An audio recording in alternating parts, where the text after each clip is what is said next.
tudo bom? Muito Boa noite, bem, e André. vocês? Muito bom. Prazer. Me tira uma dúvida. Vocês estão falando com a gente de onde? Eu dos Estados Unidos. Eu do A Rio, Dani Rio de está no Janeiro. Rio. É. Mas ela Ah, você tá. é. Você é a nossa vizinha aqui. Eu sou do Rio também. Ah, Mas a mas eu tô Dani de mora Niterói. aqui também, né, Dani? Do outro lado da poça. Isso aí. E o horário aí para você? Tá muito ruim? Ou tá cedo ou tá tarde? Não, são quase 4 horas agora. Uns Ah, 4 horas atrás. tá light. Tá tudo bem. Eu gostaria que vocês se apresentassem pra gente. Falasse um pouquinho de vocês, por favor. Pois não. Dani, vai. Eu fiz uma breve apresentação, né? Bom, meu nome é Daniela Ertal, essa é a Sandra Alex. A gente está aqui, né, representando a Livre Press, que é uma editora. E a gente, né, está trazendo agora livros que foram lançados lá, como até o pastor estava falando, que foram lançados lá nos Estados Unidos, com mensagens muito bacanas. A gente, né, traduz. Eu fiz até a narração do audiobook agora da doutora Diane Langberg. E foi, inclusive, um projeto muito legal, né, que a gente abordou sobre o abuso, justamente isso que é o tópico também da live de hoje, sobre o abuso de poder dentro das esferas religiosas, né, dentro de igreja. Então, a gente está com esse projeto, né, com as publicações. E assim, para deixar claro também que a gente quer, dessa perspectiva que a gente lança os livros, a gente tem a intenção não de desconstruir nada, né? Não de desconstruir a fé nas pessoas, porque isso causa muita decepção, as pessoas ficam frustradas às vezes com o que acontece. Então, é para reforçar que o nosso intuito é fortalecer a fé em Cristo e não reforçar os abusos para desmotivar as pessoas. Então, aproveitando também, a gente tem uma live, essa live com a doutora Diane no nosso canal do YouTube, quem quiser também se inscrever. Já assisti. Excelente live. Ai, que bom. Foi uma live realmente muito interessante. E tá lá no nosso canal, que é Livre Press Inc. E a gente fala mais sobre o livro A Redenção do Poder, da doutora Diane. Eu vou mostrar aqui só como é bonito a capa. Este livro transformou a minha vida depois de passar um tempo saindo de um ambiente que não era saudável e conhecendo o trabalho da doutora Diane. Ela tem outros livros que ela fala também do abuso do poder, mas esse aqui é especial. E foi um privilégio enorme poder traduzir, poder me conectar com ela. Nós fomos até a Pensilvânia para conhecê-la, aí depois fizemos a live com ela. Muito, muito impressionante a profundidade de compreensão que ela tem nesse tema de abuso sistêmico. Não é nem... Pode ser um líder, pode ser outro, mas é o sistema. Ela diz que quando a raiz está podre, né, o fruto não vai ficar bom, não vai, porque a coisa já aconteceu na raiz. E eu acho que o Senhor está começando a mostrar essas coisas todas para a gente, porque Ele quer uma igreja pura, Ele quer uma igreja sem rugas, sem mácula. Ele quer que as pessoas se relacionem de uma forma que não é abusiva, é uma forma saudável umas com as outras, e com Ele também, porque a gente conheça como Ele verdadeiramente é. E então é isso. Meu nome é Sandra e eu não me apresentei no início. A gente até conversou um pouquinho já pelo WhatsApp, eu estava dizendo como que aqui no Brasil esse tema ele é raro, a gente não ouve muito. Eu me engajei no tema depois de sofrer abuso religioso. Eu desconhecia. Eu congreguei em igrejas saudáveis até dar de cara com um movimento que é muito comum o pessoal falar a visão da igreja. A visão da igreja é um pacote de coisas horrorosas, né? E que tem muito controle, domínio, mas ninguém pode falar, porque se falar é um rebelde, tem que sofrer calado, né? E quando sai, ele deixa de falar com os irmãos que ficaram, porque eles são proibidos. Mas isso tá tão grande, sabe? Quando já não dá mais para jogar para debaixo do tapete, já está transbordando aquela sujeira. tá tão grande. E aqui no Brasil, o número de irmãos desigrejados vinha crescendo muito. Tem até alguns perfis. Vocês falaram que vocês não gostam dessa coisa de desconstruir a fé. Nem eu. Eu quero resgatar a congregação. Mas os primeiros a acolherem esses irmãos que vinham sofrendo do abuso religioso são aqueles que pregam o desigrejamento. E então, essas pessoas acabaram acolhendo esses irmãos, era a única opção que eles tinham, e esse movimento foi crescendo. A gente olhava e dizia assim, poxa, esses irmãos não querem congregar, eles estão errados. Até que você sofre o que eles sofreram, você começa a entender as razões deles e vê que eles nem têm opção, porque quando eles sofrem, ficam sem acolhimento, não é verdade? Isso é verdade. E acho que a gente também passou muito por isso, né? A gente já participou de experiências assim. Eu mesmo, inclusive, eu saí da igreja justamente por conta disso. A gente fica... É um processo frustrante, né? Doloroso. E que foi o que você falou, a gente encontra acolhimento fora da igreja, de pessoas que criticam e falam, olha só, tá vendo como a igreja está errada. E isso cria um estigma, assim, uma imagem muito ruim, né? E que se estende até a imagem de Cristo, né? É exatamente isso. Eu tenho um irmãozão que ele... foi o cara que me ensinou muito do evangelho.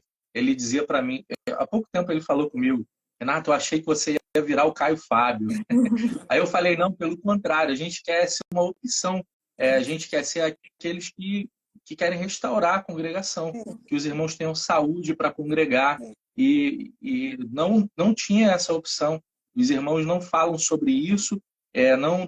A omissão, ela é um pecado que acaba imperando, mas também a falta de conhecimento, ela é boa parte desses problemas é isso, a falta de conhecimento, porque dentro desses movimentos que são abusivos tem uma doutrinação pesada, muito forte, e o antídoto não existe, né?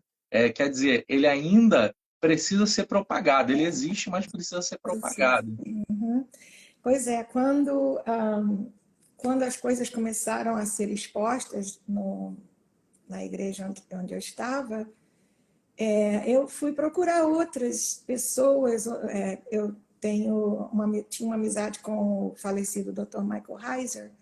Ele é um teólogo famosíssimo aqui nos Estados Unidos. A obra dele também está sendo espalhada aí no Brasil. Não é sobre o assunto de abuso espiritual, mas ele tinha muito conhecimento disso. Tanto que quando a gente foi conversar com ele, e tinha outros irmãos também, todo mundo falou, claro, isso é abuso espiritual. Eu nunca tinha nem ouvido falar. E a doutora Diana, ela diz assim, é uma combinação diabólica, duas palavras que jamais podiam ser colocadas juntas, abuso espiritual, porque o nosso relacionamento com o Senhor, o nosso relacionamento com os irmãos é uma coisa uma coisa muito séria, uma coisa que não pode ser. É muito demais, precioso, né? Exatamente. Então, o abuso, ele acontece muito nos lugares onde a pessoa se sente muito segura. A gente sempre repete isso aqui, né? Então, a gente vê a notícia de acontecer no seio familiar, em consultórios médicos, que é todos os lugares onde você confia a sua intimidade. E na igreja, o abusador, ele se sente atraído por esse ambiente, que é onde as pessoas estão desarmadas. Exatamente. Né? E eu acho que a gente também tem uma imagem, essas pessoas vulneráveis, né? A doutora Daiane fala muito disso, sobre a vulnerabilidade, né, sendo aproveitada, e às vezes a gente tem a imagem de que um abusador ali dentro, ele vai ser uma figura muito nítida, né, de ser vista, assim, o abusador é justamente aquela pessoa silenciosa que parece, né, a pessoa mais legal do mundo, que está ali acolhendo o vulnerável, e até você entender que você está sendo vítima, até você entender o processo do abuso, geralmente você já está muito inserido ali, você já está muito mergulhado nisso. E aí, para você abrir os olhos para uma pessoa que às vezes parece super legal, aquela pessoa super bacana, né, que te acolhe, e você entender isso é difícil, é muito difícil você enxergar isso de quem você não espera, que jamais faria isso com você, né? A quem você demonstrou sua vulnerabilidade. E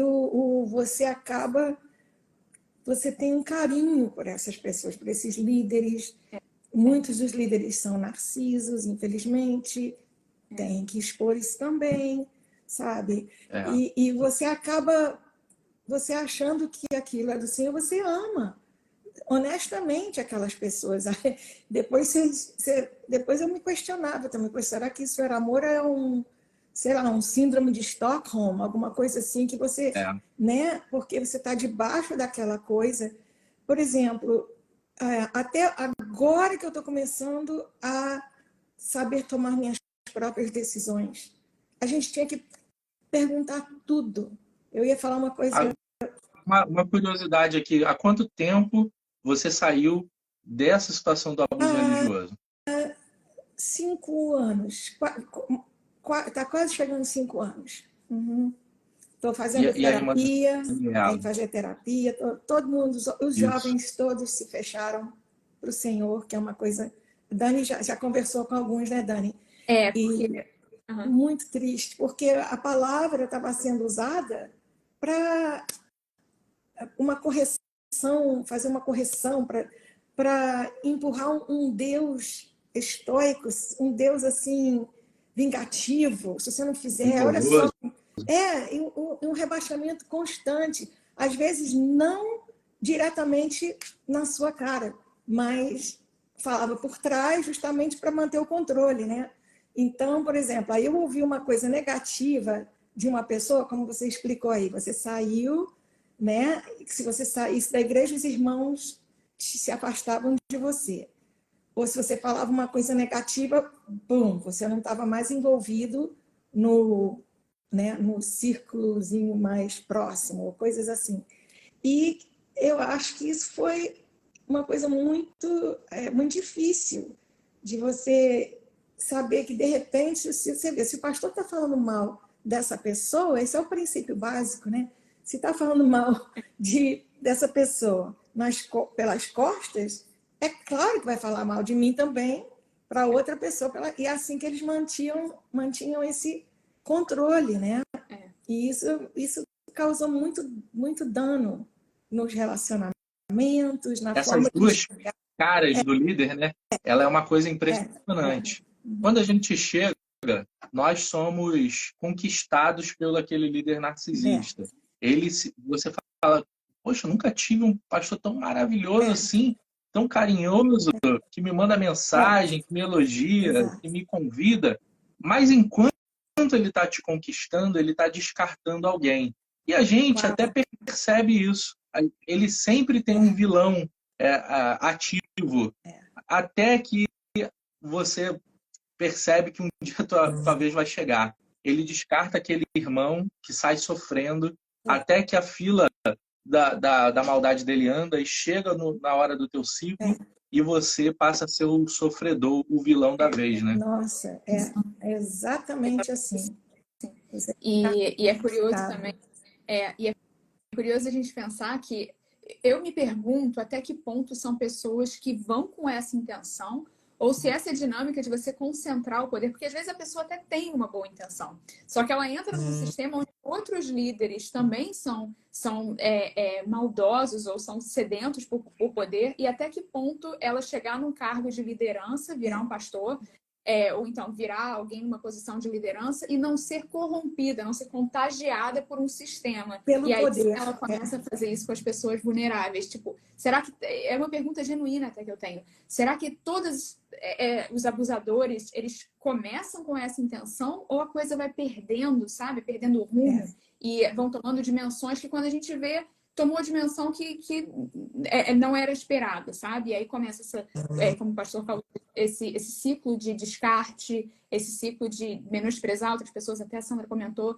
menosprezar, falar mal, e quase uma doutrinação, né, que tem. Isso.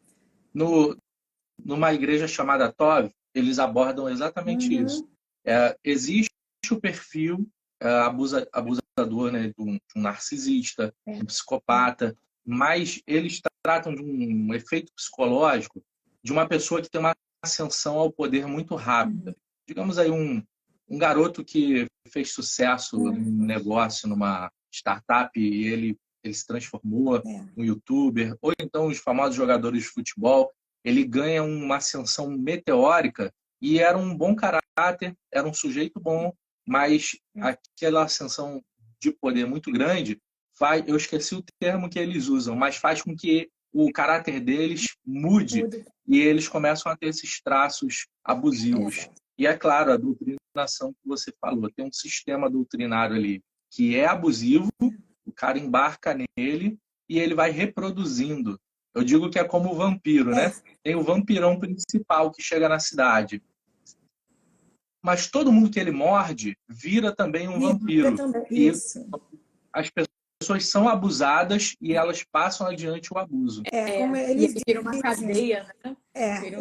Vira uma cadeia. Dizem que aqui, isso aí é uma frase normal, né? Que todo mundo diz, que é pessoas feridas ferem pessoas.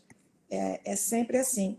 Eu acho que no nosso caso, no caso desse, né, eu acreditava em tudo, porque realmente tinha uma visão grande, né? Você vai ter não era uma igreja neopentecostal, era uma igreja neotestamentária, pelo menos o objetivo, né?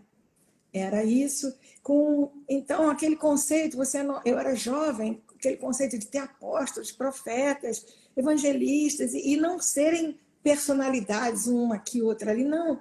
Eram grupos, então você, puxa, eu posso ser uma evangelista, posso falar que Jesus está vivo para pessoas, que ele vive, que você tem um relacionamento com ele.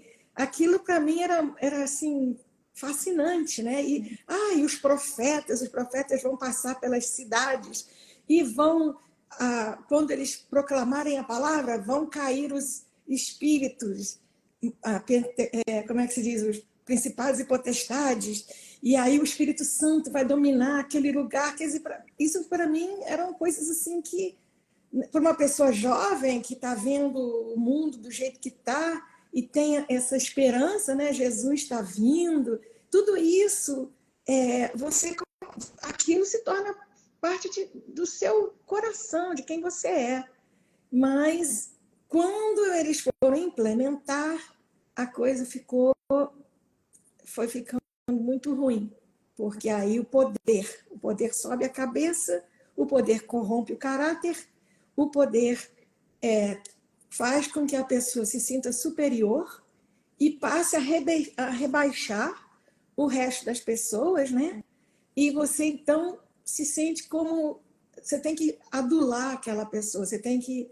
Se você não fizer isso, você não faz parte, entende? Do grupo. Muita coisa, muita coisa. Ainda estamos processando muito. Tem uma coisa egóica muito forte, né? Uma questão de ego e hierarquia. Essa questão ainda do poder não é só dentro da igreja, acho que até como vocês estavam falando, qualquer concentração de poder é uma linha muito tênue, assim, é um passo para que você se perca dentro daquilo, porque concentra, que seja qual tipo de poder, que até ela fala também, seja econômico ou poder, né, no caso da igreja, poder político, isso é um limite que é muito fácil de cruzar, porque você, somado a uma concentração de poder, você tem um monte de pessoas vulneráveis que precisam de orientação, as pessoas, às vezes, elas precisam realmente de alguém para falar o que fazer, porque as pessoas, né, elas buscam um guia. E aí, exatamente aí que acontece esse abuso, assim, que é uma coisa triste de se ver na igreja, que me frustrou pessoalmente, me frustrou muito. Assim, até a minha experiência foi um pouco diferente, né, da Sandra, eu já saí há um tempo e saí justamente por causa disso, antes até da coisa vir à tona, porque é uma coisa que não é só dolorosa, mas é revoltante. Acaba gerando não só dor e mágoa, mas gera uma raiva, né? E aqui é o oposto do que a gente fala no cristianismo. Tem gente que sente... As pessoas abusadas durante anos chegam a sentir ódio. Porque se vem naquela situação, você fala, poxa, eu estava sendo feito de bobo aqui, sabe? Eu estava abrindo meu coração. O que é mais profundo do que um nível espiritual? Né? De uma entrega espiritual. E aí você vê que as pessoas conseguem tirar vantagem até disso, conseguem abusar em cima disso, ou conseguem te descartar como um objeto. Isso gera muita raiva, né? Isso gera uma revolta muito grande, que vai contra justamente a premissa, né, do cristianismo, esse ódio.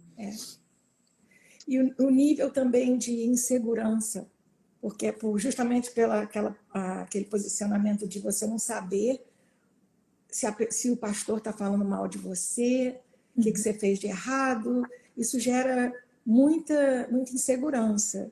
E aí, o que acontece? Eles diziam, o espírito de insegurança é o espírito de Satanás. Então, se você estava se sentindo inseguro, você estava com o espírito de Satanás. Que é um tipo de manipulação muito baixo, né? Meu Deus, Jesus mora aqui, sabe?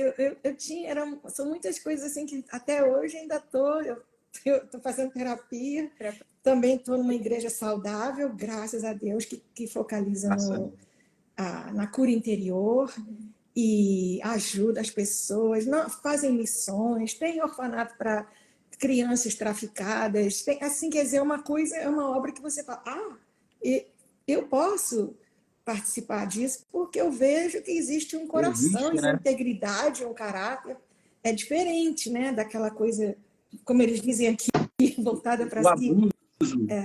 O abuso religioso, ele é tão asqueroso que ele estraga a relação da pessoa com a igreja, algo que vai afetar a eternidade.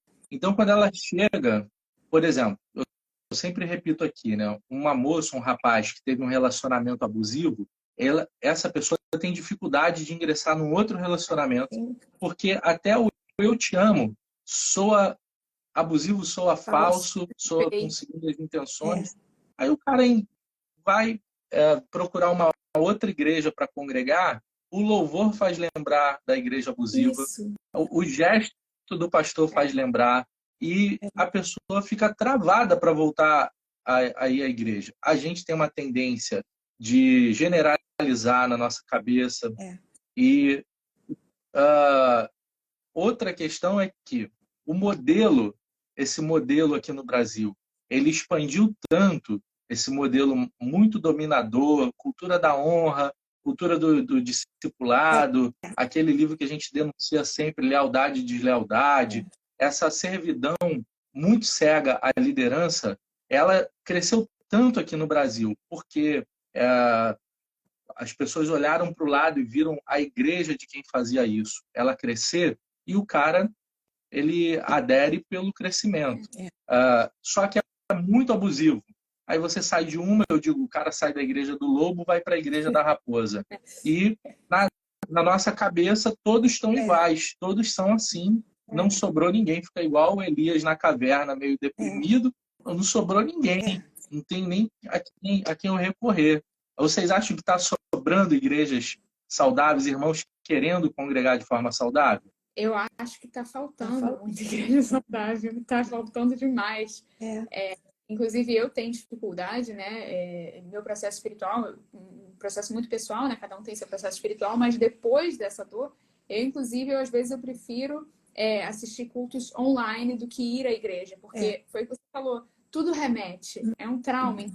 Está tocando numa ferida, de uma forma ou de outra, toca numa ferida que você começa a fazer associações. Aquilo ali virou associação mesmo, né? Então, é difícil você sair disso e enxergar como você enxergou da primeira vez. Porque agora tudo fica suspeito, tudo você tá com uma pulga atrás da orelha. Tipo, será que é isso mesmo? Porque da primeira vez não foi. E às vezes, como você falou, você sai do lobo, vai pra raposa, e fala, da primeira vez não foi, da segunda também não foi, agora, opa, peraí, que agora eu vou começar a ser mais cauteloso. E fica mais difícil esse processo de entrega, né? E se tratando de um ambiente espiritual, como é importante esse processo de entrega, de você poder confiar. Eu diria também que eu ainda sou uma bebê em termos de igreja saudável. Começando, ainda estou engatinhando, porque foram muitos e muitos anos sem conseguir enxergar a coisa, né? E eu acho que... Mas existem igrejas saudáveis, sim. Elas existem. Mas como é que a gente fala trigger? Que você está falando, que remete, né? É gatilho, É o gatilho. Qualquer coisinha, como vocês estão dizendo, né? Uma música de adoração, você Por exemplo, até fazer essa live, eu vou ser bem honesta, estava tremendo. Falei, meu Deus, será que eu tenho coragem de falar essas coisas?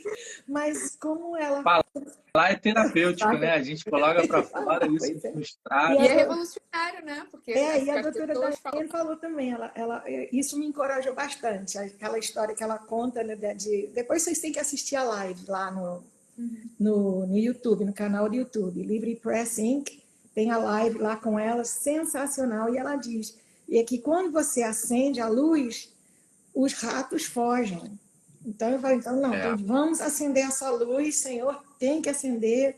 A verdade, ela é dura, ela dói, mas ela cura, ela ilumina, então, e ela nos ajuda. A gente precisa dele, dessa verdade, porque ele é a verdade, né? Então, eu acho que esse movimento de vocês, da Livre Press, de buscar os autores, ele é recente? Esse movimento de vocês é recente? Eu estava trabalhando com o Dr. Heiser, a gente vai lançar O Mundo Invisível. O livro dele chama-se The Unseen Realm, é um livro, como eu falei, famoso aqui, e explica muita coisa sobre a esfera espiritual, sobre o mundo espiritual. E nesse processo ele me confiou a tradução e eu fui fazendo. E quando eu vi o livro da doutora Daiane, ele me ajudou muito, mas muito. E eu pensei, não, esse livro tem que estar no Brasil. Aí eu conversei com ela, contei minha história para ela, de abuso, de tudo. Aí ela, toma, me deu os direitos para o livro. A Baker Publishing me deu os direitos. Então, e agora vai dar também o próximo livro dela, que vai sair. E aí que eu vi, meu Deus, essa luz precisa estar no Brasil. Faz muito tempo que esse abuso vem aconteceu muito, mas olha, muito tempo, tá? Não é coisa pouca, não. Já vem de muitas e muitas décadas. E o Senhor não quer a igreja dele assim. Eu sei disso. E aí foi quase que por acaso, entendeu? O Senhor, ele vai guiando, né? Ele vai mostrando as coisas e a gente vai fazendo. E tendo essa fidelidade, né, em fazer o que ele pediu. Mas aí vamos continuar. Tratar desse tema, vamos continuar. Esse tema abuso é um tema pesado, não é verdade? Inclusive, a gente está falando aqui livremente no Instagram, mas eu já tentei fazer em outra rede social, live, que quando eu falei, vamos tratar do tema abuso religioso, apareceu na tela assim, saia dessa, é uma mensagem automática do perfil lá, da rede social. Fecha essa live, senão seu perfil vai ser bloqueado. Porque a gente não pode falar a palavra. Essa palavra, por exemplo, se você utilizar ela na hashtag, não vão entregar ela. Mas você fica imaginando, como é que eu vou falar contra isso sem citar esse nome, né? Aí as pessoas dizem, uma igreja tóxica, mas você não está falando com toda clareza o que é. E dá dificuldade disso. Até porque a primeira impressão, se você falar assim, o abuso na igreja, o abuso religioso, o abuso espiritual, a pessoa imagina um abuso sexual. E o abuso sexual é uma possibilidade de abuso que também acontece dentro de uma igreja. Nas igrejas também. Acontece. Lembra da época da pedofilia, né, no catolicismo? Nós, evangélicos, a gente foi igual um leão para cima dos católicos. O Papa tem que fazer alguma coisa, os bispos têm que fazer alguma coisa, mas agora que é dentro da nossa casa, nós não podemos ser omissos. E quando a gente começa a tratar desse tema, o que mais aconteceu foram irmãos dizendo, você está escandalizando a igreja? Eu digo, não. Denunciar o abuso é uma coisa cristã. O escândalo quem fez foi o abusador. Nós estamos tomando a atitude cristã de fazer a denúncia, de cuidar da vítima e agora, popularizando esse tema, a gente conseguir colocar na cabeça dos irmãos que eles não devem aceitar a violência contra eles, que eles devem saber reconhecer esse tipo de violência, porque eu era da mesma denominação há 20 anos, já tinha feito seminário, já quando sofri o abuso, eu estava na fase de me tornar um pastor, ser ordenado, e algumas pessoas dizem, isso é porque você não conhece a Bíblia. Cara, eu conhecia, assim, com todas as limitações humanas que a gente tem, eu conhecia, e a gente não sabe do tema. Até que uma psicóloga amiga nossa falou assim, vocês estão passando por abuso religioso, estuda sobre transtorno narcisista, psicopatia. Aí que a gente viu que o personagem, o vilão lá que estava... ele se vitimizava, né? Tentava transformar todos nós em vilões. Nunca é culpa. Ele era um narcisista assim, clássico. E aí nós fomos nos retirando, acolhendo alguns irmãos, explicando o que vinha acontecendo. E você acaba ouvindo... Eu ouvi, sabe o quê? Olha só, teve uma irmã que, no meio do olho do furacão, quando a gente estava sofrendo muito, minha esposa acordou antes de mim, inclusive, né? Minha esposa sofrendo muito. Essa irmã, ela teve uma visão de algo que a gente tinha acabado de passar. Foi uma reunião que armaram. Eu, às vezes, falo aqui no Instagram sobre esse tipo de reunião. É uma reunião montada, muitos irmãos já passaram por isso, para poder acabar com uma pessoa. Aí, no caso ali, éramos nós, né? Mas é uma reunião montada que o abusador, ele tem esse sistema que a irmã Sandra está falando, de fofoca, que ele parece ser onipresente. Ele sabe de tudo que está acontecendo. As informações circulam nesse mundo do narcisista, chama isso de macacos voadores. As pessoas que levam e trazem informações, né? E o cara já sabe de tudo. Ele tem um dossiê contra você. Ele armou essa reunião para machucar a gente, para tentar, depois de fazer a gente sofrer tanto emocionalmente, você pedir para sair. Porque esse momento de te tirar da igreja é com requintes de crueldade. Essa reunião passou. Um dia eu conto com mais detalhes para vocês, foi uma coisa horrível. Mas essa irmã teve uma visão e durante o culto falou para minha esposa, Carol, Deus me mostrou isso com detalhes. Depois que eu saí, eu contei para a irmã, a visão que você teve aconteceu e foi isso. Só que ela estava tão apaixonada ainda pelo narcisista, pelo lobo, que ela, mesmo tendo tido a revelação daquilo, algo sobrenatural, ela não deu o braço a torcer. Ela ainda me disse assim que o que eu sofri, de certa forma, era para o meu bem. Que o meu sofrimento, de certa forma, iria me edificar de alguma maneira, me faria bem. Eu falei, olha, isso é de uma violência tão grande, você falar para uma vítima de um abuso, que o sofrimento dela vai trazer um bem para ela. Né?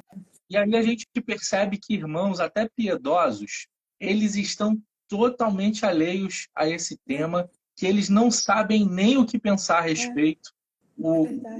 É capaz de um irmão tentar consolar uma vítima, ele faz, como acontece, né? Ele faz mais mal do que bem. Exato.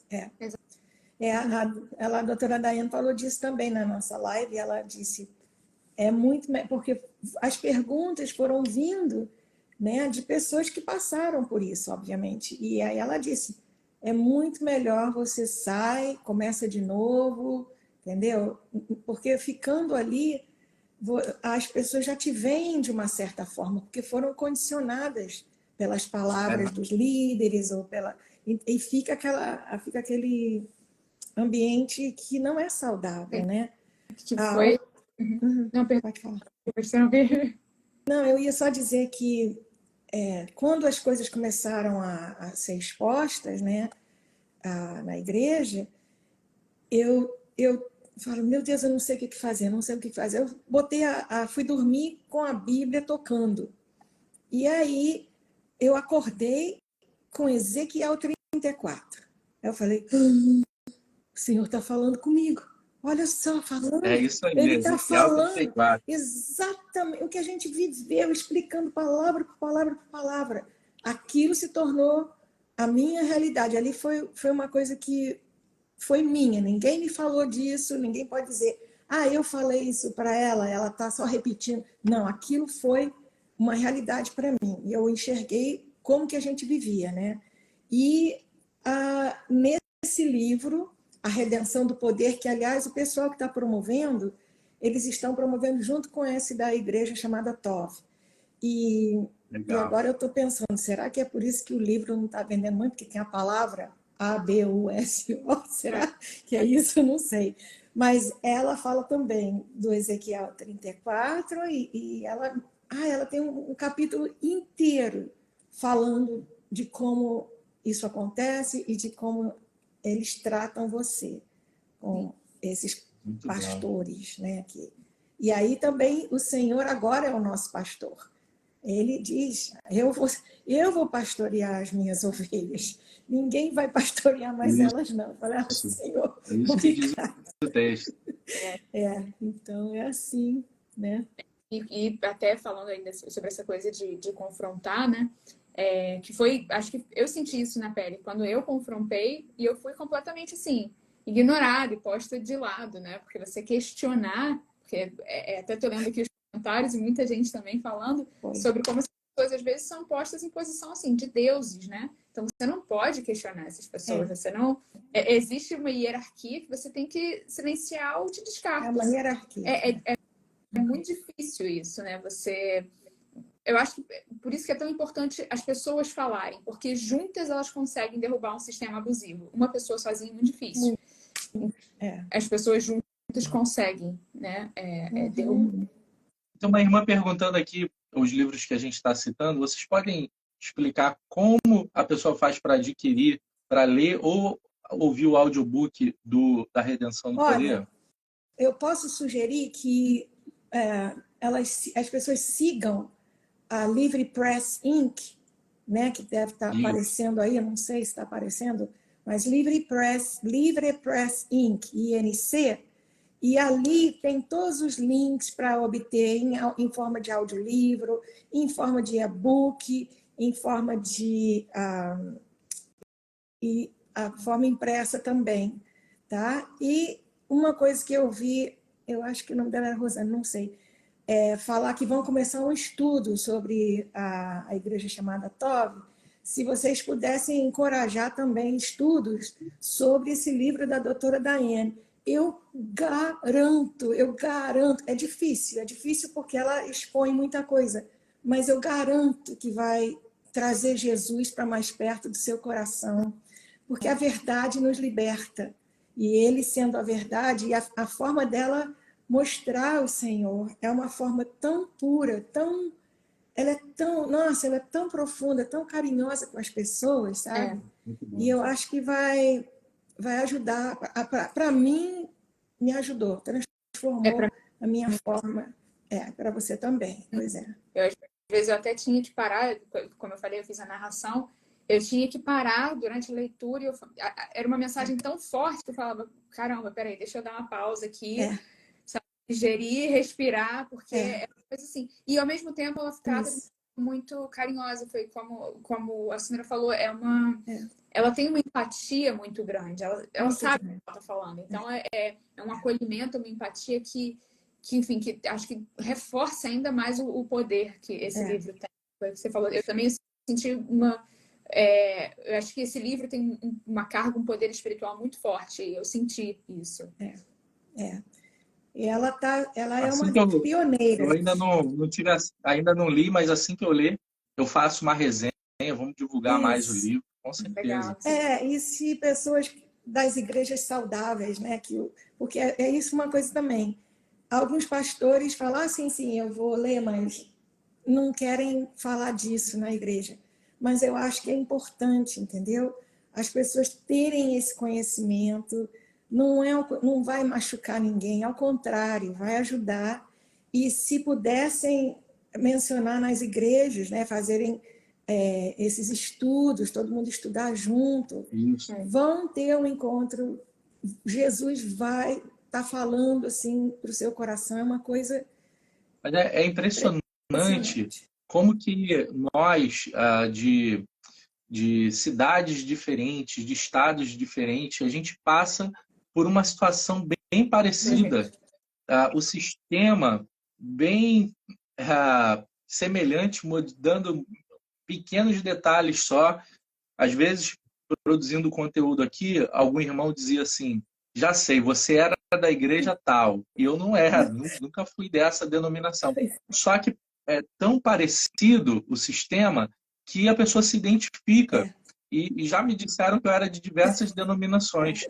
Só que esses pastores, eles aprendem da mesma fonte, de fontes semelhantes, né? De movimentos, de visões que, às vezes, o cara pega, por exemplo, o da denominação que eu estava, que eu fui, né, minha vida toda, era uma denominação histórica, mas estavam implantando o movimento de um americano chamado David Cornfield, que estava trazendo a visão do discipulado. É tipo um MDA, M12, G12, chamado visão do discipulado. Você olha esse nome assim, discipulado, você fala, só pode ser uma coisa maravilhosa, porque todos nós somos discípulos de Cristo, queremos ser discipulados, mas não é isso. É uma igreja em forma de pirâmide. É o marketing multinível na fé.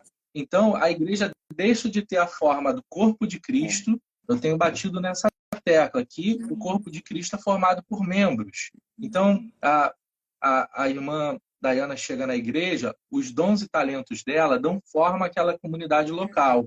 A irmã Sandra chega na comunidade e dá forma. Por quê? Os membros dão forma ao corpo. Na igreja, em formato de pirâmide, é o contrário. Você é nivelado, você tem que entrar na forma para entrar na estrutura daquela pirâmide. Então, você tem uma vocação, um chamado de Deus ministerial, ele vai ele vai engessar, você vai ficar 20, 30 anos naquela igreja aprendendo como fazer o sistema rodar. Você vai ter o seu destino, todo o percurso lá dentro já pré-determinado. Desde o primeiro bom dia que você recebe, com uma plaquinha na porta, um sorriso, a fichinha que você preencheu, aí você vai para o encontro, vai para a célula, vai para o curso de formação de líderes, vai liderar e vai fazer o círculo girar. O dia que você estiver muito desgastado, exausto, não está suportando mais, não tem problema. Eles vão te colocar para fora, só que você já colocou 10 pessoas para dentro, 20, 30, você já ajudou a base da pirâmide de crescer. E como vai afunilando, quem vai subindo vai vendo as coisas piores, né? Eu digo que eu achava que eu ia me aproximar do ministério pastoral, que eu ia ver as pessoas mais piedosas, né? Mas eu me senti naquela série Greenleaf, não sei se vocês assistiram, a série Greenleaf, que é um terror, né? Eu acho que quem produziu a série foi a Oprah, se eu não me engano, e é uma série aí americana que mostra uma igreja chamada Calvary, se eu não me engano, e aí os bastidores do bispo, os pastores, era uma confusão, era os relacionamentos estranhos, uma confusão financeira, manipulação, mas quando chegava na hora do culto, o show acontecia. Eles se apresentavam de uma forma maravilhosa, traziam uma palavra que você se emocionava, mas os bastidores eram terríveis. Eu senti que eu estava vivendo isso. Os bastidores, a porta fechada, era um filme de terror. E o sofrimento piora à medida que você se aproxima do topo dessa pirâmide, né? E o corpo de Cristo não é uma pirâmide. Exatamente. Não, foi uma das coisas também que me atraiu para essa igreja onde eu estava, porque ele dizia, o corpo de Cristo exatamente, são membros vivos, ele é um organismo, não é uma organização. Isso aí. Mas acontece que na hora de implementar, quer dizer, então você tem a palavra aqui, né, como você está dizendo, mas por trás dos bastidores, a coisa era diferente. E na hora de implementar, não funcionava, a coisa, sabe? Virou uma organização, virou uma denominação que tinha essa estrutura de pirâmide e também tinha uma coisa que eles chamam, né, pode tocar, quando você vê as sirenes tocando, quando tem muitos segredos. Então, você pertence a uma classe especial que você faz parte do conteúdo restrito, que ninguém pode saber. Porque, né? Então, aí vocês, puxa, eu hoje ouvi um conteúdo restrito, olha que legal, agora eu vou fazer parte do grupo. Sente, né? Especial, né? Exato. Você escolheu ali, né? Poxa vida. Então, nesse texto de Ezequiel 34, esse texto que você citou de Ezequiel 34, você vai lembrar que fala sobre as ovelhas gordas. Exatamente. Que são as amigas do rei. São aquelas que se assentam com o rei. E o texto diz que elas machucam as mais fracas. Elas dão empurrões nas mais fracas. Então, essas que estão ali na mesa com o lobo, né? Ela acaba machucando as ovelhas mais fracas. Só que o dia dela ser devorada chega. Porque qualquer mínima insatisfação, ela vai ser devorada. E essa hora sempre chega que ela vai virar uma vilã. Ela acha que está ali uma situação confortável, né? Ela dá a vida por aquele líder, mas ele não tem empatia, não tem amor nenhum. Esse meu superior lá, que era o lobo, né? Ele dizia que ao superior dele, então era o formato da pirâmide, né? Eu nunca tinha congregado dessa forma. Aí ele diz que para o superior dele, quando ele ouvia o superior dele lá pregando, que ele ficava reparando se a boca dele estava seca, para ele ir lá botar um copinho d'água. Porque diz que o profeta que você dá água, servir, você recebe o galardão. Para ter honra. Aí ele, quando se aproximava, era um senhor já, 50 e poucos anos, assim, um homem formado. E aí, quando ele se aproximava desse superior dele, ele pedia a bênção. Igual o brasileiro fala assim para a avó, para o pai, para a mãe, a bênção, mãe. Mas nem os filhos dele fazem isso por ele, nem você vai fazer isso para um burro velho daquele. Mas eu tenho até vergonha de fazer isso. Mas ele chegava no filho de todo mundo e pedia a bênção. Era uma servidão assim, completamente cega. Ele me contou que uma vez teve o bispo antigo que aposentou, né? Aí deu origem a esse novo. Mas tinha uma reunião para conhecer os novos pastores e ele lá, né? Aí ele falou, os pastores se apresentando, sou pastor fulano, ou sou titular, ou sou auxiliar de alguém, numa igreja local tal. Aí ele disse assim, eu sou o pastor fulano de tal, auxiliar na igreja tal, discípulo. Aí ele falou o nome do superior dele. Aí o bispo deu uma bronca nele. O bispo deu uma bronca, falou assim, olha só, vamos acabar com isso, porque aqui todos somos discípulos de Cristo. Não existe esse negócio de você ser discípulo. Igual o texto que diz, né? Ninguém é de Paulo, ninguém é de Apolo. E ele tomou essa repreensão. Mas ele falou assim, mas valeu a pena eu ser discípulo do fulano, porque ele hoje colhe as regalias financeiras de cargos, né? E ele queria me ensinar que seria um privilégio eu me submeter dessa maneira a ele, porque aí eu iria ganhar também os cargos, as facilidades. Né? O nosso nem isso, viu? Era só ganhar, como eu falei antes, o galardão do profeta. A gente só ia ganhar na eternidade, né? Exatamente, é só isso. Na eternidade a gente ganha, né? Trabalhava pra caramba, né? A gente trabalhava muito. De graça, claro, mas fazia diante do Senhor, né? Isso aí realmente também. Diante de Deus, mas... Vocês congregaram juntas? Sim, A gente, na verdade, a gente se conheceu lá, né?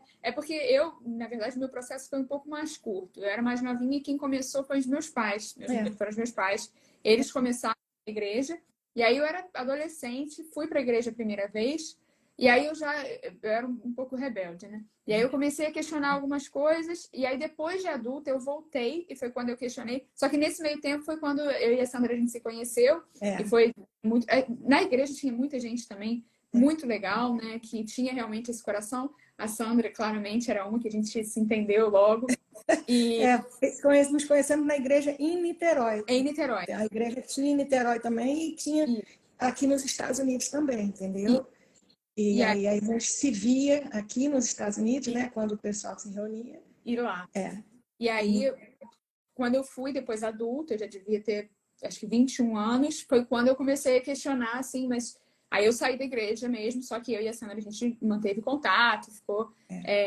as pessoas, né, que eu realmente eu gostava, amava, e, enfim, eu acreditava, eu mantive contato com todo mundo, mas eu saí da igreja, saí ainda nova, né?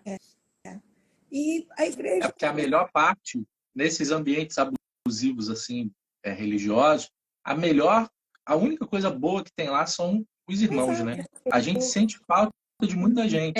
Muita gente boa.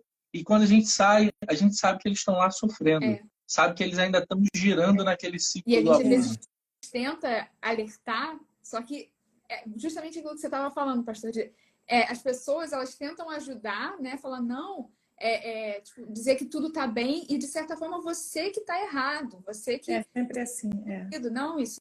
Como é que você ousa falar isso de fulano? Porque né, tem essa hierarquia aí, a pirâmide, a pessoa do topo, ela nunca pode estar errando. Quem está errando é a gente que está suspeitando de alguma coisa errada.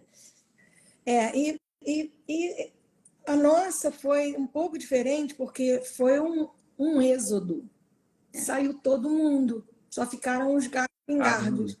E os que ficaram com o dinheiro todo também. A gente tem a menor ideia onde tanto dinheiro. A gente deu tanto. Nossa, porque foram muitos anos, né? E todo mundo, eu não sou a única, não, todo mundo. E saiu todo mundo, ficou assim, os jovens se espalharam, todo mundo se espalhou. E é um trauma, porque aquilo ali era uma família. Para mim, a minha filha cresceu dentro daquele ambiente, né? Nasceu e cresceu. E hoje em dia ninguém quer mais saber, os jovens não querem mais saber, como eu falei antes. Então, peço oração, orem por esses jovens que são tão lindos, mas não querem, não tem mais nenhum. Eles são tão lindos, só que no momento eles não querem ter esse relacionamento com Jesus. Alguns têm, né? Pela decepção. Porque usaram o nome dele, como é o que fazem. Esse que é o problema, né, Dani? Você até tem falam tudo e o nome de Cristo e abusam também usando o nome de Cristo. É isso que eu acho que o Senhor não vai pegar muito leve com essa situação, não. Né? E assim, o que eu vejo muito acontecendo no Brasil, principalmente, essa questão do dinheiro, quando entra, então, numa questão financeira, tem muito abuso financeiro aqui, com essa manifestação. Eu já vi, eu lembro que eu tinha uma tia que ela era de uma denominação, enfim, que é muito forte aqui no Brasil, e os pastores simplesmente fazendo uma manipulação barata, assim, de olha só, se você não fizer tal coisa, Deus não vai te abençoar, se você não doar, tipo, 50% do seu dinheiro, Deus não vai te abençoar, e olha só, essa pessoa doou 90% do salário dela, e foi por isso que aconteceu coisas tão maravilhosas, e sim, são pessoas que lucram muito em cima de pessoas vulneráveis, assim, em cima de pessoas pobres, que dão tudo que ela tem acreditando numa promessa, sabe? Então, o que tem de abuso, assim, tantas esferas de abuso, financeiro, sexual, espiritual, emocional, elas abusam como podem, né? E foi o que a Sandra falou. Eu acho que no futuro todo mundo paga seu preço, né? Por isso. E não é dinheiro. Todo mundo vai ter que se ver com ele. Não é todo mundo que acredita nisso, mas não interessa se você não acredita. Tem que se ver com ele. É comum. Quando você sai, você consegue acordar, sai desse sofrimento, que é a solução, como vocês disseram. Acho que a autora aborda isso, né, a Diane, que você tem que sair para você poder seguir a sua vida fora da presença do abusador. É contato zero com ele, porque ele tenta te manter ainda dentro do ciclo do abuso dele. Quando você sai, ele vai querer te demonizar, não permitir que as outras pessoas falem com você. Mas como esse sistema de fofoca dele, ele não para, mesmo que ele não esteja te seguindo na rede social, tem alguém te acompanhando, fazendo prints e mandando para ele, mantendo ele informado. Só que isso, quando eu saí, eu sabia que isso ia acontecer por conhecer o perfil. mas eu usei isso para mandar recados para os irmãos que estavam lá dentro. Uhum. Então, eu passei a escrever assim, cartas aos irmãos dentro da bolha narcisista. Isso. É um título mais ou menos assim. É. Aí, passei a escrever toda semana para os irmãos que estavam proibidos de falar com a gente. E eu sabia que eles iam receber essas cartas. Eu sabia que eles iam ler sem me seguir. Tinha irmãos e irmãs que nos seguiam e paravam de seguir várias vezes. Ficavam confusos. Hoje já se passou algum tempo e alguns já saíram, já falaram com a gente, já entenderam tudo que passou. Eu já encontrei há pouco tempo alguns na rua que antes nem olhariam para mim, com medo de serem vistos comigo, né? Mas já me encontrou no mercado e falou assim, pastor, você está certo. Eu estou emaranhado lá tentando sair, mas o senhor está certo. Então, tem pessoas em vários momentos desse ciclo, só que se nós publicarmos nas nossas redes sociais, buscar o tom também, porque senão a gente pode... no início a gente fica com muita raiva, a gente só quer bater, né? Só que aí a gente tem que buscar o tom adequado, porque a gente sabe que tem o lobo, nele eu bato. E tem as ovelhas, tem irmãos que estão sendo abusivos, outros que estão só sendo vítimas, outros que estão impintados. A gente saber em que fase a pessoa está do abuso ajuda a gente a como tratar cada irmão. Valeu, Renato. Então, a gente vai trazendo esse tema, buscando o tom adequado para que seja palatável, para que a pessoa consiga digerir, do que a gente só falar da parte mais pesada, né? E o povo não está acostumado a falar do tema. Se a gente falar de uma forma pesada logo, vai afastar. Eles vão usar todos os jargões para que a gente pare de falar daquilo. Não, para de falar disso, porque nem aguenta ouvir, porque você vai... aquele conto de fadas, ele vai se desfazer na frente da pessoa, né? O filme Matrix, qual pílula você vai tomar? Que vai acordar para a realidade? Aí acorda, a realidade não é aquela coisa linda, né? E a gente tem que trazer os irmãos para isso, só que vamos ter que ter perseverança, paciência, trazer as publicações, trazer o ensino e buscar esse tom. Esse tom é importante. Eu estou até hoje lutando para encontrar esse tom mais adequado, para não achar, porque senão você reclama e diz, você está falando isso porque você é um ferido, você está dizendo isso porque você está ferido. Como se você não pudesse dizer nada, né? Tentam te silenciar. Mas é uma discussão que a gente tem que colocar à tona aqui no Brasil, trazer todas as características e fomentar os irmãos a chegarem numa congregação e eles desejarem uma congregação saudável, fomentar isso. Elas existem, né? As congregações saudáveis, elas existem. Não são todas as igrejas que são assim. Mas as que são, o Senhor está expondo. Porque eu nunca imaginei que a minha igreja fosse assim. Não sabia. Você está ali dentro, você não enxerga, né? E você pensa assim, a nossa ainda tinha mais essa. A nossa era a que estava na frente de todas as outras, era o movimento que estava, sabe, era o movimento de vanguarda. Ela sabia mais do que todo mundo, porque a revelação veio com a gente. Nós tínhamos a revelação original de todas essas coisas que se falam hoje em dia, né? Então, era assim, eu nunca imaginei que, meu Deus, é tudo a mesma coisa. Quer dizer, quando eu ouço que tem essas outras assim, não estou dizendo que são todas iguais, mas estou dizendo que existem outras assim também. E eu acho que o Senhor vai purificar a igreja dele. Ele quer uma igreja sem rugas, sem máculas. Ele quer os nossos corações tenros com as pessoas. Está falando de tom?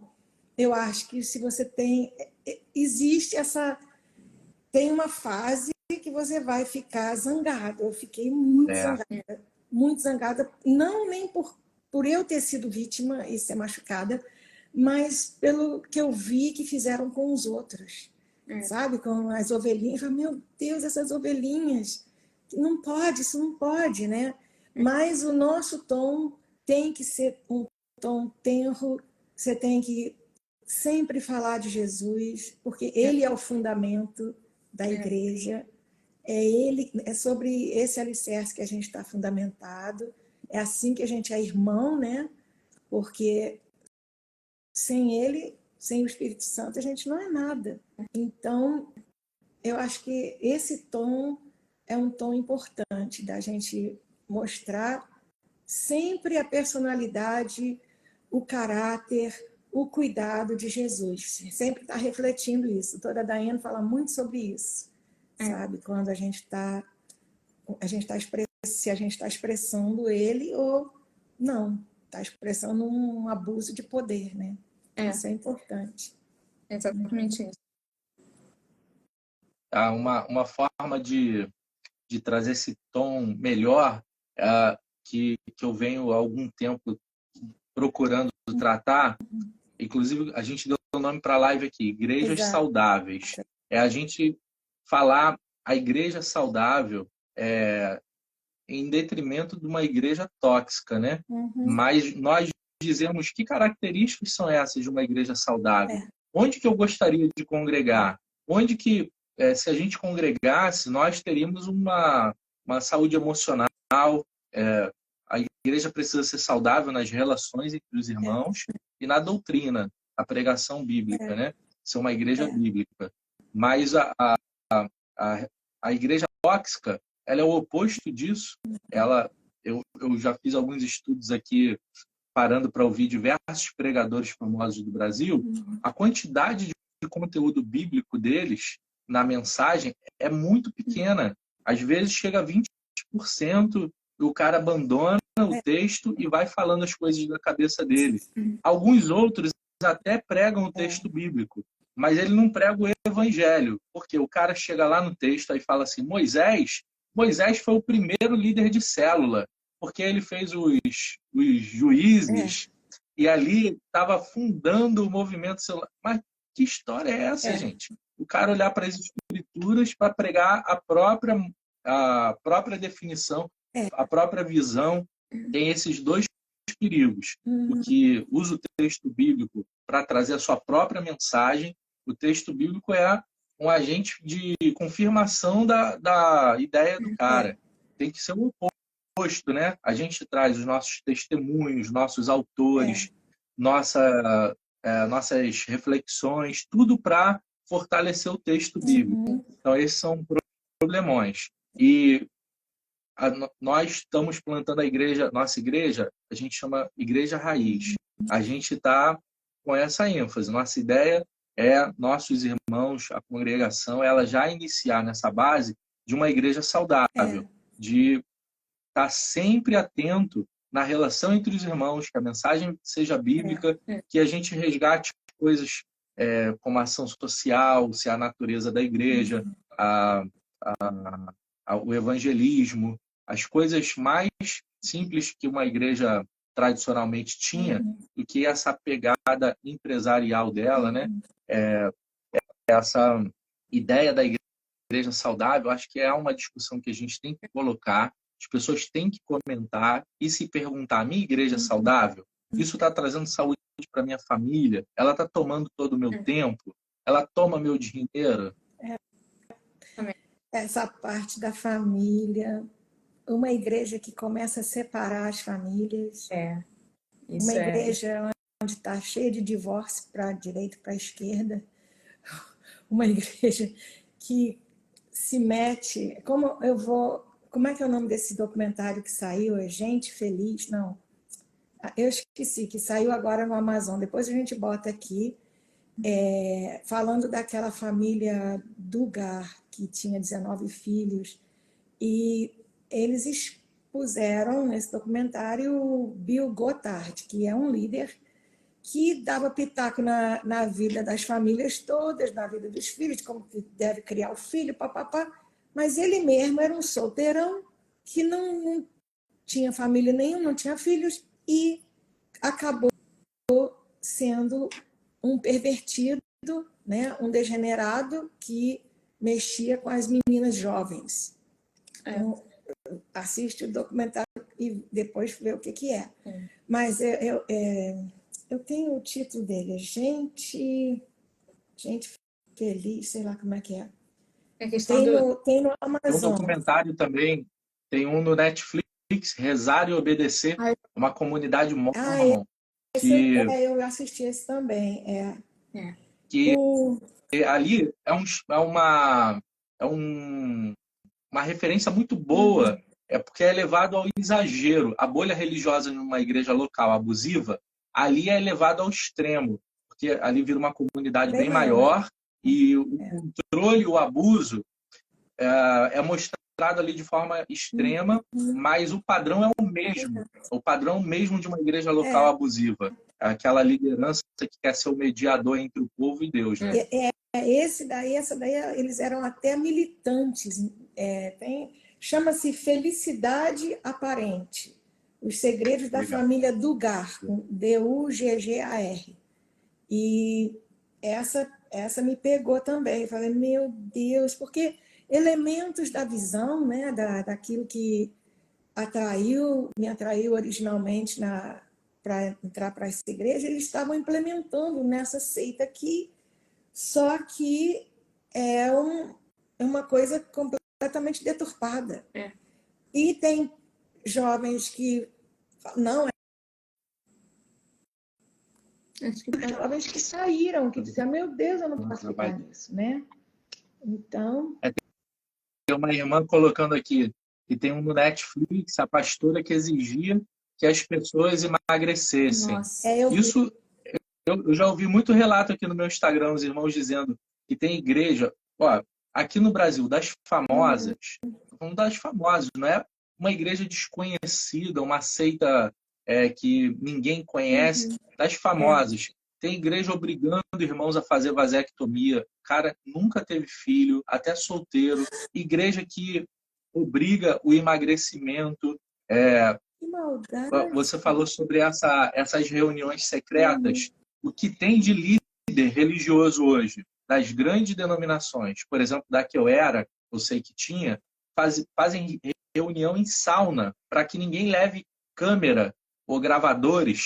Aí os pastores vão para uma sauna para poder fazer reunião igual uns mafiosos. Isso. Então, isso está rolando nas denominações, mas a gente tem que pôr um fim nessa história. Agora, os irmãos não podem ser atraídos por esse perfil de igreja. Não, o seu padrão de cristianismo está errado. O que você entende de evangelho não tem a ver com esse show que você está participando. Porque nós estamos vivendo numa sociedade do espetáculo, das celebridades. Então, o pastor, ele é um artista. E o show, o Ministério de Louvor, eles fazem aquele show, a gente vê as luzes piscando, tem todas aquelas sensações maravilhosas de um show, todo domingo o cara está lá consumindo aquele culto. Cara, é aí que a gente quer criar nossos filhos. Nós vemos a Europa e os Estados Unidos. O Brasil, ele consegue saber o que vai acontecer no futuro das igrejas do Brasil, olhando para esses países. Então, coisas que aconteceram em outros países, como os Estados Unidos e países europeus, depois acaba vindo para cá. Eu lembro, meu cunhado, mais de 15 anos, ele teve na Suíça, e ele ficou assustado com o tipo de igreja que tinha lá, que parecia uma casa de show.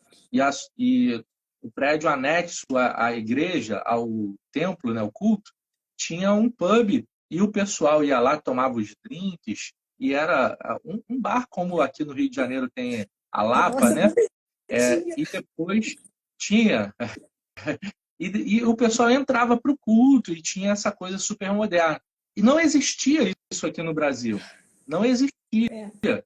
O tempo foi passando e a igreja em formato de show, ela começou a virar padrão aqui.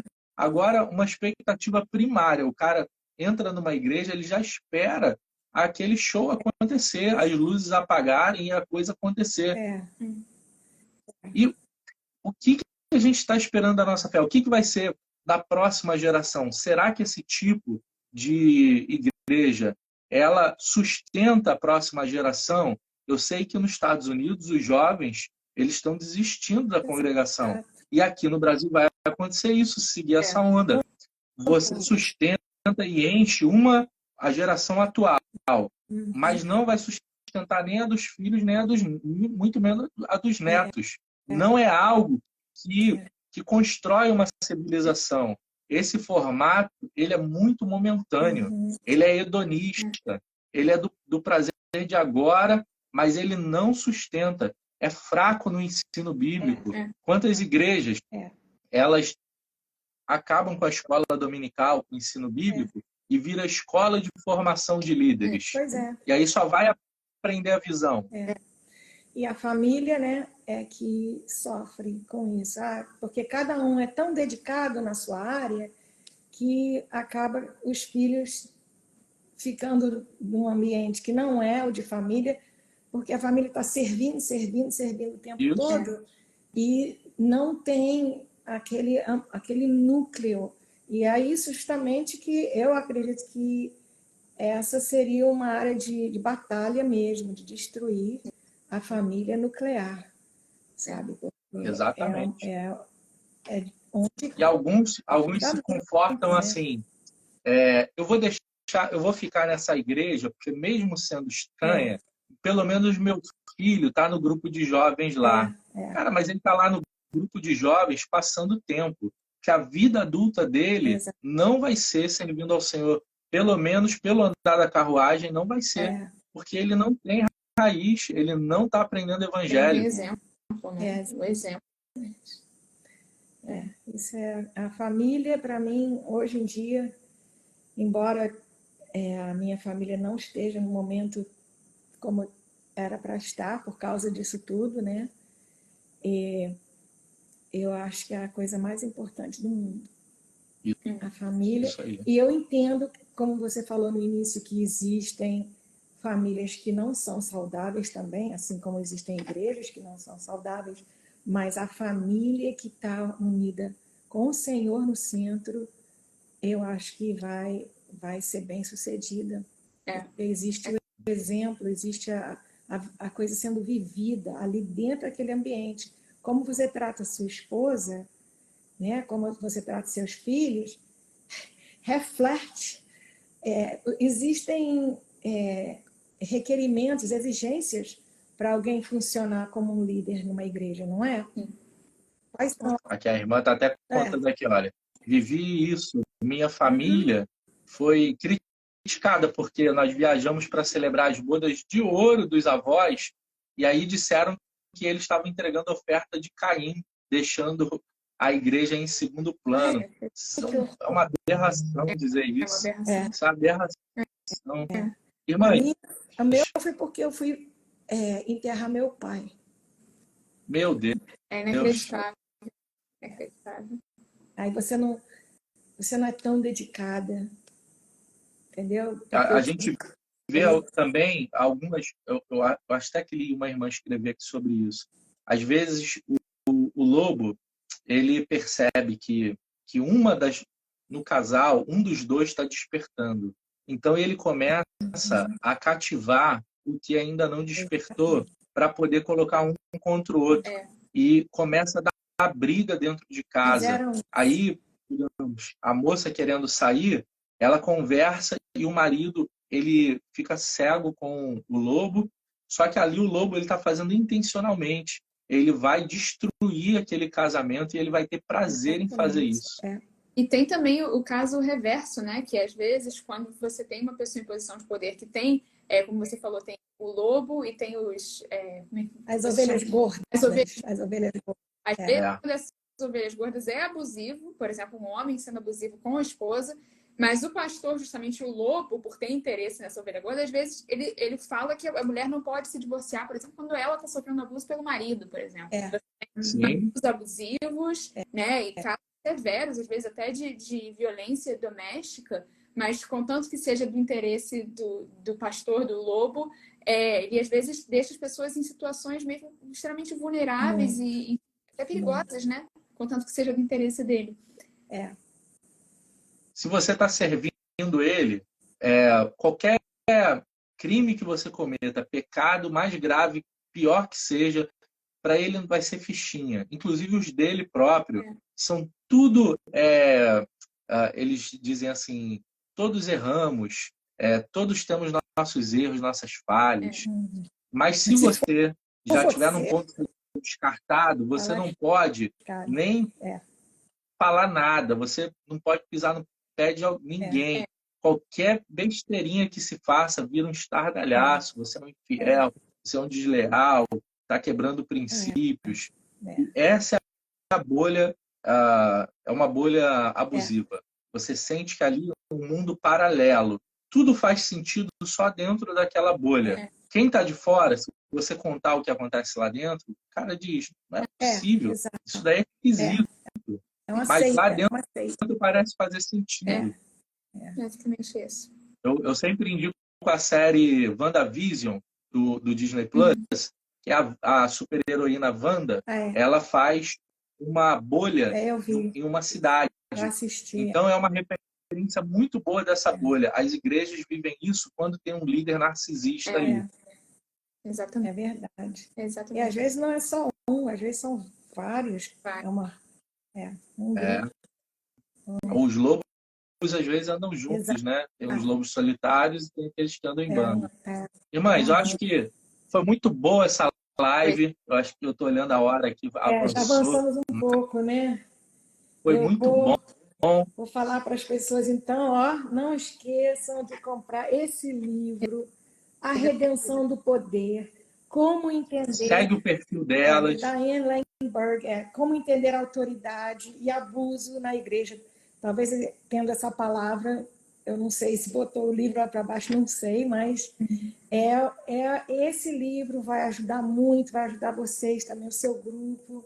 E segue a gente na Livre Press Inc. E ali nós vamos estar postando sempre algumas sessões desse conteúdo. E vai ajudar muito, vai ajudar muito. Todos nós, está me ajudando, né? Com certeza, a mim também. Amém. Tá bom? Irmã Dayana, dá o seu recado aí também para despedir dos irmãos. Na verdade, assim, ainda reforçando essa questão, primeiro, falar que realmente essa live foi muito produtiva. Acho que lives como essa são necessárias, não só produtiva para a gente refletir, mas são necessárias para a gente romper esse ciclo de abuso aí que a gente vê que está crescendo cada vez mais. Foi como o pastor falou, que se continuar nesse andar aí da carruagem, a coisa vai ficar feia, as pessoas vão perder cada vez, né, não só a fé, mas também se afastar. Então, eu acho que é uma mensagem muito poderosa e muito necessária. E ainda também falando do livro, esse livro reforça muito isso que a gente conversou agora e traz perspectivas muito interessantes, traz pontos, né, muito interessantes para todo mundo que já passou por essa situação de abuso, acho que vai se encontrar um conforto, e as pessoas que não passaram por abuso vão achar ali as bandeiras vermelhas, né, que anunciam aonde o abuso acontece. Então, isso, eu espero que vocês tenham oportunidade aí de ler e agradecer também a oportunidade de estar aqui. Foi um prazer, a live foi muito produtiva. Foi muito boa, sim. Estar aqui. Um prazer conhecer vocês. Eu vou deixar a live salva, vou marcar o perfil de vocês também. Existem pessoas que passaram pelo abuso e que vão ser abençoadas com esse livro. Tem gente que diz assim, eu nunca passei por abuso religioso, mas ela nem tem a consciência de o que ela está vivendo é abusivo. Esse controle sobre a vida dela é abusivo. Sim. E vamos conscientizar mais aí. A gente não tinha, né? Estava cego. Mas agora eu vejo. Glória a Deus. Amém. Eu quero desejar uma boa noite a todos vocês, todos os irmãos que acompanharam até aqui. Compartilha, porque hoje a gente vai deixar gravado. Um grande abraço, Deus abençoe a todos. Fiquem com Deus. Tchau, tchau. Maravilha. Então tá. Deus abençoe a todos.